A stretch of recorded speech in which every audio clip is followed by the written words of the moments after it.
ముచ్చట్లు షురు.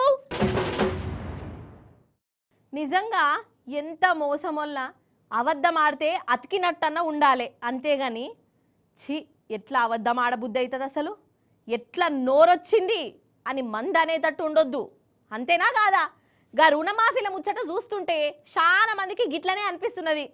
అవు కానీ మన రేవంత్ సారు వారి ఏడాది పాలన అయిపోయాయి కదా, మస్తు చేసినాం, మాఫీ చేసినాం, స్కీములు పెట్టినాం అని అంటున్నాడు కదా. పాండ్రి మరి ఓ మలక ఏ పాటు జనానికి ఫాయిదా అయ్యింది, జనం ఎంతగానం మెచ్చుకుంటాన్రు, అరుచుకొని వద్దాం రాండ్రి.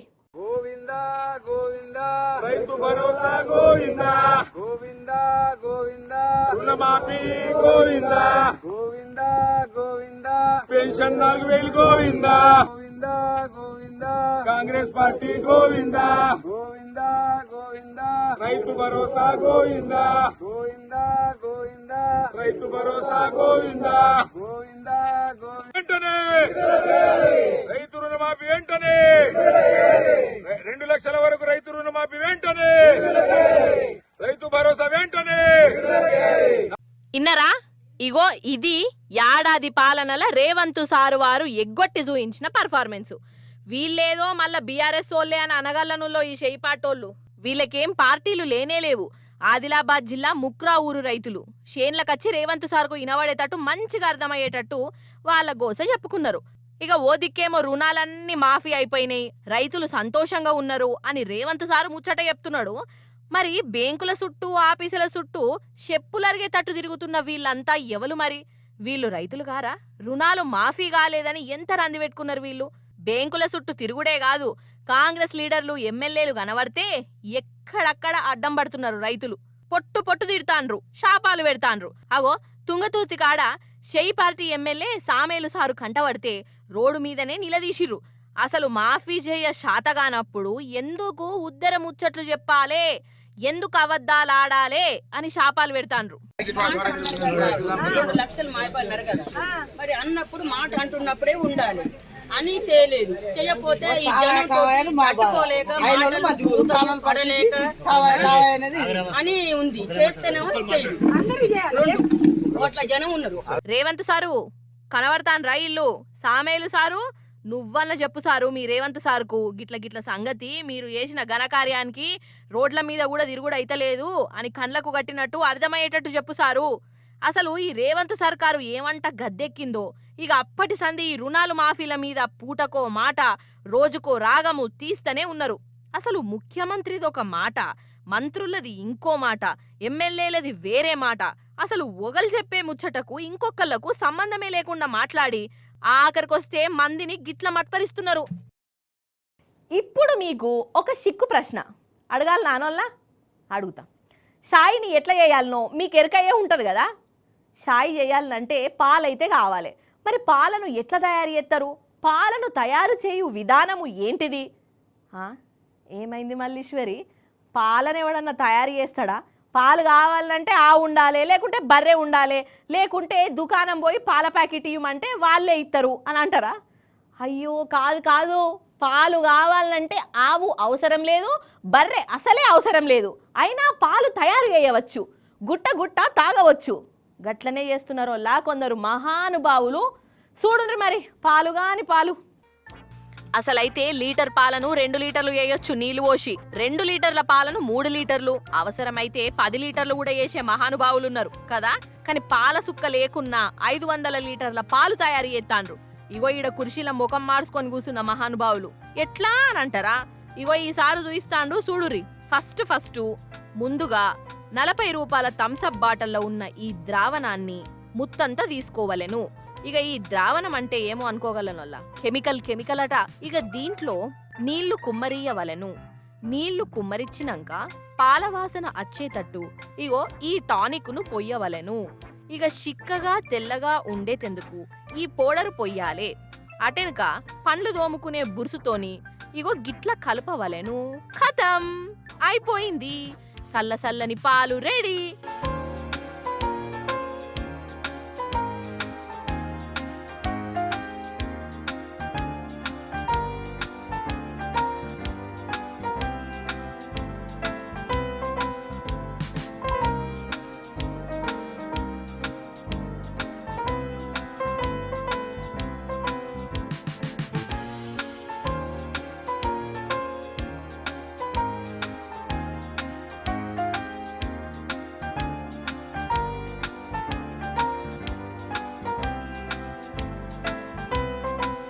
ఇక వీటిని వేడి చేసుకొని బూస్టులా కలుపుకొని తాగుతారా, లేకుంటే చక్కెర షాయి పత్తి వేసుకొని షాయి చేసుకుంటారా, మీ ఇష్టం.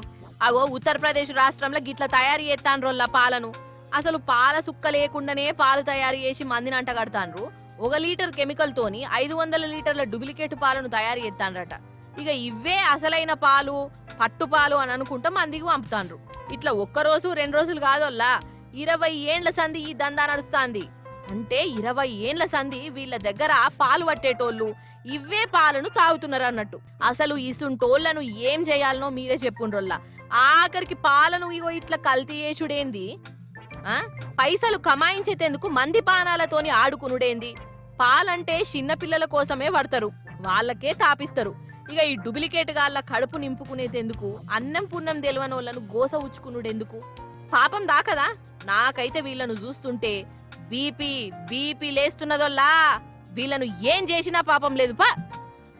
యదా యదా హి ధర్మస్య గ్లానిర్భవతి భారత అభ్యుత్థానమధర్మస్య తదాత్మానం సృజామ్యహం అహమాత్మా గుడాకేశ సర్వభూతశయస్థితః. భగవద్గీత శ్లోకాలల్లా మంచిగా చదివినా, తప్పులుంటే ఏం అనుకోకుండ్రల్లా. అయితే నేను రోజుకు 1 శ్లోకం అన్న గిట్లా చదువుకొని ఆఫీస్కి వస్తాను వల్ల. ఇగో ఇట్లా శ్లోకాలు చదివి కూడా గిన్నీసు బుక్కులకు ఎక్కొచ్చని నాకు ఇప్పుడే ఎరకైంది. పాండ్రి మీరు కూడా చూదురు కానీ ఈ గిన్నీసు భగవద్గీత శ్లోకాలను మల్క రాండ్రి. వరెవ్వా, అగో మన భగవద్గీత పారాయణం ఇనుండ్రోలో.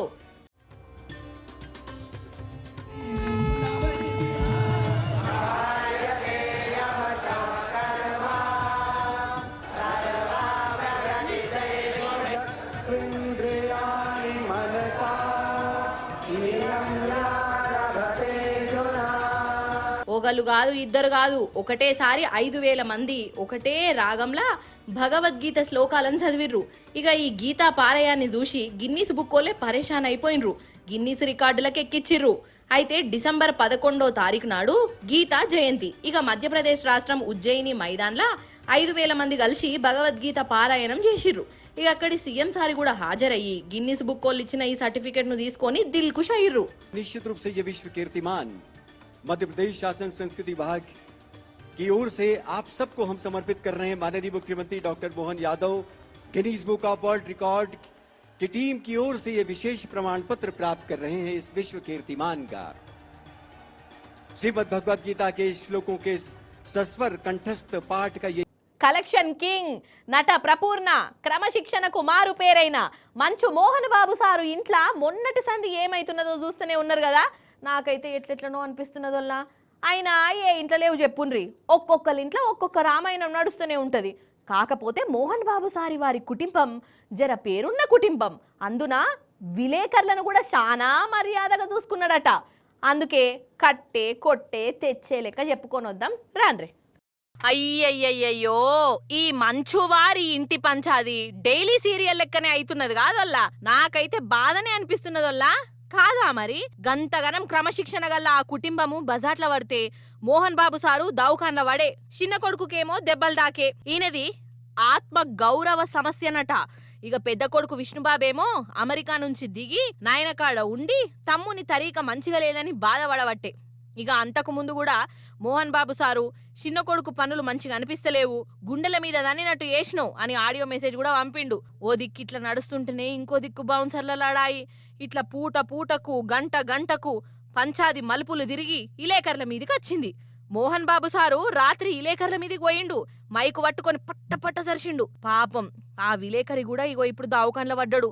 అయినా గంతగనం బీపీ ఎందుకు మోహన్ బాబు సార్ నీకు? విలేకరులను గట్ల సరవచ్చిన ఇంట్లోళ్ళ మీద కోపము విలేకరుల మీద తీసుడేంది? విలేకరులు కూడా బాధపడ్డారు, సారీ చెప్పాలే అని ఆందోళన చేసిర్రు. పోలీసు కంప్లైంట్ కూడా ఇచ్చిరట. ఇక నాయన చేసిన పనికి చిన్న కొడుకు మనోజ్ అన్న కండ్ల పొంట నీళ్లు పెట్టుకుంటా విలేకరులకు సారీ చెప్పిండు. నా కొట్లాట ఆస్తుల కోసం కాదు, నేను పెళ్లి చేసుకునుడే మా ఇంట్లోళ్లకు నచ్చుతలేదు. మా నాయన మంచోడే గాని మా అన్న ఉన్ను ఇంకోగలు కలిసి ఆయన దిమాకు ఖరాబు చేసి నా మీద ఉసిగొల్పిర్రు అని చెప్పుకుంటా బాధపడబట్టే. ఇలాంటి రోజు వస్తుందని ఊహించలేదండి. నిజంగా మీడియా మిత్రులకి, ముఖ్యంగా 2 అన్నలకి నా క్షమాపణలు. మా నాన్న తరఫున, మా అన్న తరఫున నేను సారీ అడుగుతున్నాను. నేను నీ తమ్ముడు అనుకోండి, మీ వాడిని అనుకోండి, మీకు నీ తోడుంటాను. మీకు ఏదున్నా నాకు ఫోన్ చేసేదండి. నేను ఎప్పుడు ఒక్క కాల్ దూరంలోనే ఉంటాను. I will always be there to support you and your family. And I'm sorry, నా కోసం సపోర్ట్ చేసేదానికి వచ్చి మీకు ఇలా జరగడం నాకు చాలా బాధగా ఉంది. నా భార్య పేరు లాగుతున్నారు, 7 నెలల కూతురు పేరు లాగుతున్నారు. నేనేం అడగలేదు, సొంత కాళ్ళ మీద పనిచేస్తున్నాను. మా ఆవిడ కూడా వాళ్ళ ఇంటి వైపు ఏ డబ్బు తీసుకురాలేదు, వాళ్ళ ఇంట్లోనూ డబ్బు అడగలేదు, నేను అడగలేదు, ఆస్తి అడగలేదు. వినయన్ అతనికి ఫోన్ చేశాను, మెసేజ్లు పెట్టాను, సార్ వాట్ ఈస్ హ్యాపెనింగ్, ఇంకా కావాలంటే కాళ్ళ మీద కూడా పడతానండి, ఈ ఇష్యూ క్లియర్ చేయండి, మాట్లాడుకుందాం అంటే చాలా దురుసుగా రిప్లైలు పెట్టారు. ఇక మంచు విష్ణన్న కూడా నేను మా నాయన దిక్కే ఉంటా, మమ్ముల్ని మస్తు గౌరవంగా చూసుకున్నాడు అని ఈయనే దావకాన్ల బాధపడుకుంటా చెప్పబట్టే ఇగో గిట్ల నడుస్తున్నదోల్లా మోహన్ బాబు సార్ వారి ఇంట్లో లొల్లి. ఇక ఈ ముచ్చట చెప్పే వరకు ఇంకేమైతుందో, ఇంకెన్ని మలుపులు తిరుగుతుందో, జైల్లో పడేది ఎవలో, గేట్లు గోడలు దునికేది ఎవలో, ఏం చెప్పలేము అన్నట్టు అది సంగతి. అనగనగనగా ఒక ఊరు, ఆ ఊళ్ళే ఒక చెట్టు, ఆ చెట్టు కాడ ఒక బాయి, ఆ బాయి కాడికే పోదాం రాన్రి. ఎందుకు అని అంటారా? అయితే 2 జీవాలల్లా వాటికి దూపైందో లేకుంటే బాయికాడ పరుగు పందెం పోటీలే పెట్టుకున్నాయో మనకు తెలియదు, కానీ అవి ఆగమైనాయి, మందిని ఆగం చేసినాయి. లాస్ట్కు ఏమైందంటే అగ చూడుర్రి మీరే, గిదేనోల్లా గా బాయి లోపల చూడుర్రి. అయ్యో ఏంటి అవి, బర్రెలా? ఏ బర్రెలు కావు, కొమ్మలేమో పెద్దగున్నాయి, జింకలున్నట్టున్నాయి. అయినా జింకలు గట్లెందుకుంటాయి? యాదికొచ్చింది, వీటిని సాంబారు అంటారట. అంటే జింకలల్లా పెద్ద జింకలు అన్నట్టు. మరి అవి అడవిలో శంగ తిరుగుకుంటా ఉండకనట ఒక ఊర్లోకి వచ్చినాయి. మేత కోసం తిరుక్కుంటా బాయిల పడ్డాయి. కండ్లు నెత్తి మీద పెట్టుకొని నడిచినాయో లేకుంటే చీకట్ల కనబడలేదో పాపం వీటి అవస్థ చూడురోల్లా. ఇక ఆ బాయిలో ఉండలేవు, మీదికి రాలేవు. ఎవలో ఊరోళ్ళే చూసి వీటిని బయటికి తీసే ఉపాయం చేసిర్రు. మరి ఎట్లా చేస్తే మీదికి అత్తే కావచ్చు. అమ్మయ్యా, ఇగో లాస్ట్ కు గిట్లా ఉపాయం చేసిండ్రోల్లా తొవ్వ మంచిగానే తీసిర్రు కదా. ఇక రార్రి బయటికి వెళ్ళుర్రి, పైలం మళ్ళా కింద పడగల. ఇక జన్మల ఇవి బాయిల మొహాన అస్సలు రానే రావు కావచ్చు.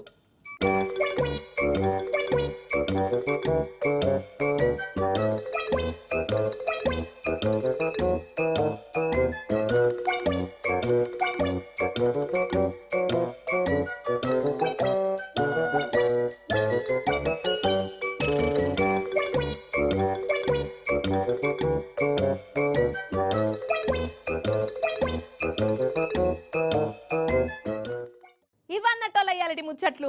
మళ్ళీ వచ్చేటప్పుడు ఇంకిన్ని ముచ్చట్లతో కలుస్తుంది మీ మల్లీశ్వరి. అప్పటిదాకా మీరైతే చూస్తూనే ఉండు టీ న్యూస్. నేను ఉంటా మరి. నమస్తే, టాటా.